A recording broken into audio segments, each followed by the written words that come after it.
Le premier sentiment que j'ai, c'est d'une lourde responsabilité.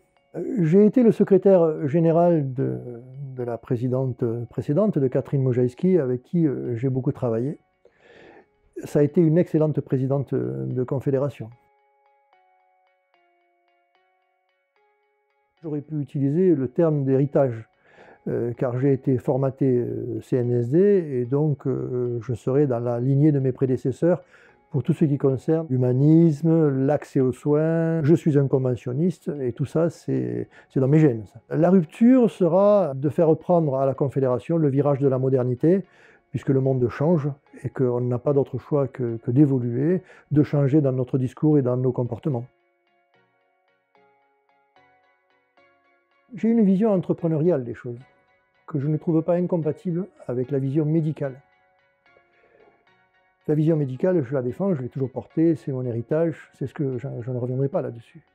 Par contre, je n'aurais pas peur de parler d'entreprise, entreprise de proximité, et puis avec tout ce que cela comporte l'entreprise, à savoir la modernité, les techniques innovantes, et donc tout ce qui pourra améliorer l'exercice et le moderniser.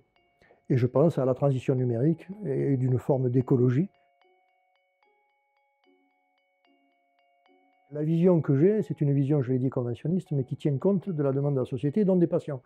Si on ne répond pas à la demande des patients, on est sûr d'être à côté et de ne pas être écouté, de ne pas être entendu, et donc de passer à côté de toutes nos revendications. Les seules revendications que l'on pourra porter, c'est justement quand on se fera entendre et quand on répondra à la demande des patients et de la société.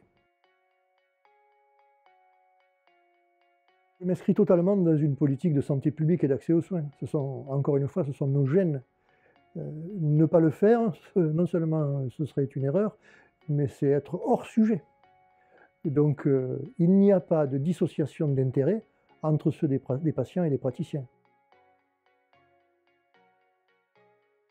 Oui, la CNSD va changer, c'est sûr. On nous catalogue comme un syndicat de vieux, je démontrerai que l'âge n'a rien à voir là-dedans.